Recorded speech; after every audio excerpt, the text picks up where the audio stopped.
La présidente brésilienne Dilma Rousseff, dont le pays d'origine dirige la mission de stabilisation de l'ONU en Haïti, la MINUSTAH, est arrivée mercredi à Port-au-Prince, où elle abordera le sujet sensible de l'immigration haïtienne avec son homologue Michel Martelly. Le président haïtien accueillit Dilma Rousseff à l'aéroport, où de larges banderoles lui souhaitaient la bienvenue. Dès son arrivée, la présidente brésilienne s'est rendue au Palais national où elle a eu un tête-à-tête avec le président Martelly.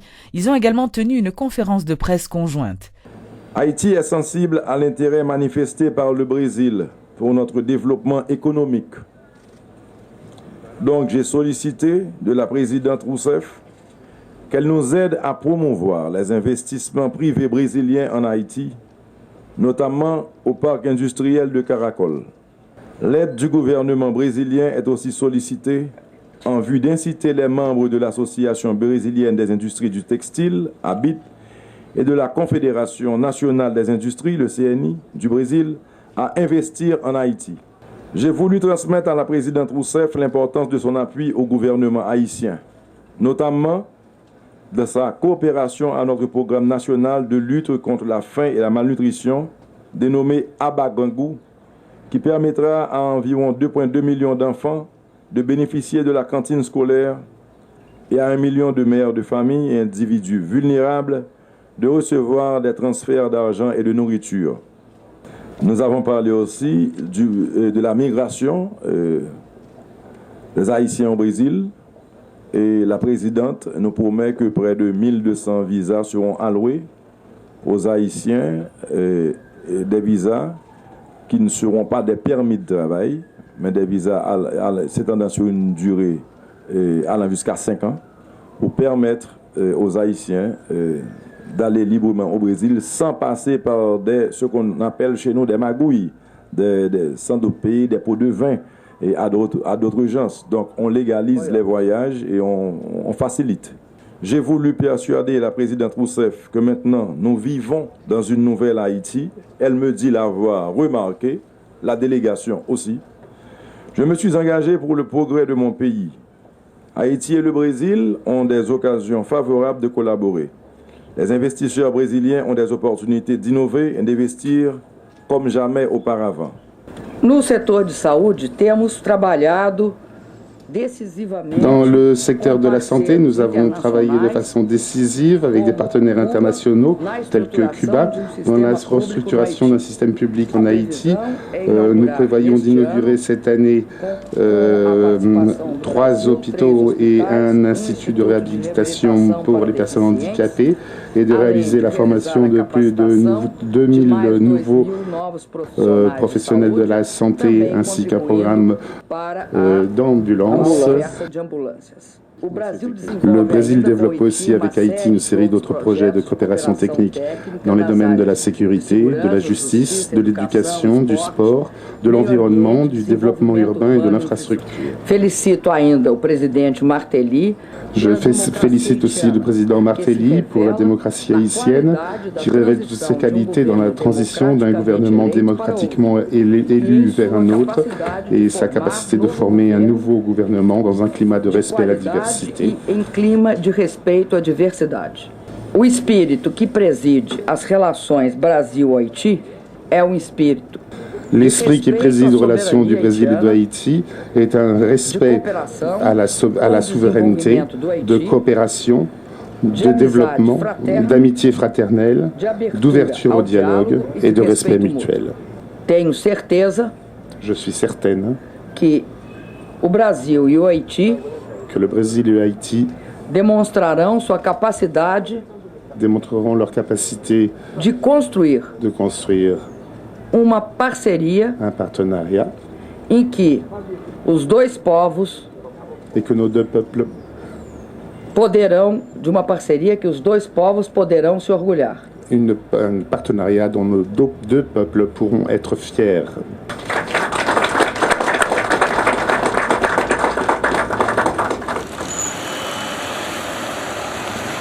Madame Rousseff a par la suite visité les membres du contingent brésilien de la MINUSTAH, où elle a renouvelé l'engagement du Brésil à travailler pour le développement d'Haïti. L'acteur américain Sean Penn a été nommé ambassadeur itinérant d'Haïti en signe de reconnaissance pour son travail humanitaire accompli depuis le séisme de janvier 2010. L'acteur américain a reçu cet honneur de la main du président Martelly à l'occasion d'une cérémonie spéciale organisée mardi au Palais national. M. Martelly a remercié l'acteur d'avoir maintenu l'attention médiatique sur le sort de ce petit pays de la Caraïbe. You put your own health and safety at risk for my people. You are a true friend to Haiti.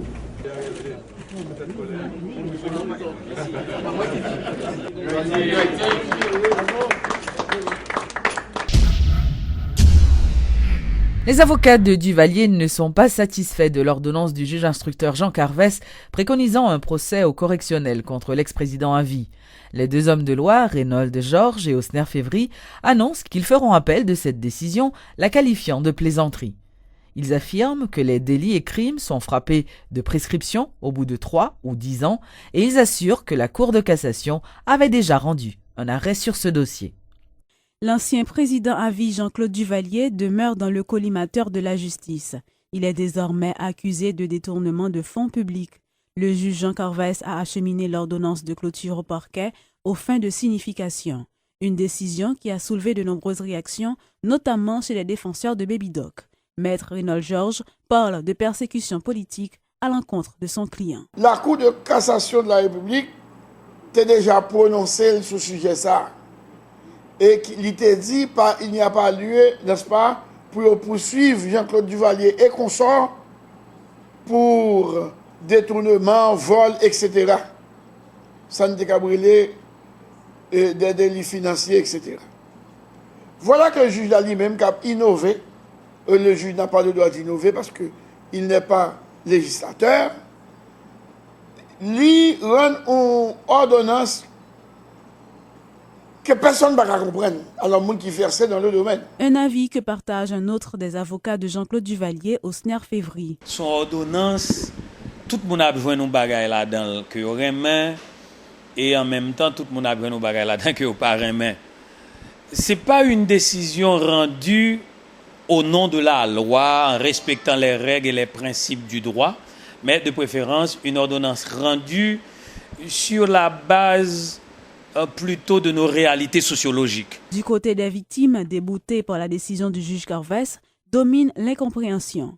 Human Rights Watch, Amnesty International et même le Haut Commissariat des droits de l'homme de l'ONU expriment leur déception.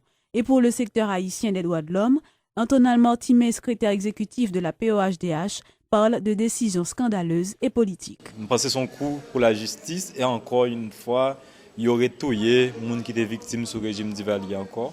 Ouais, il y aurait victime l'autre fois des systèmes judiciaires haïtiens. Rappelons que l'ordonnance de clôture de l'instruction sur les crimes reprochés à Jean-Claude Duvalier n'a toujours pas été signifiée au parti plus de 24 heures après la remise du document au parquet.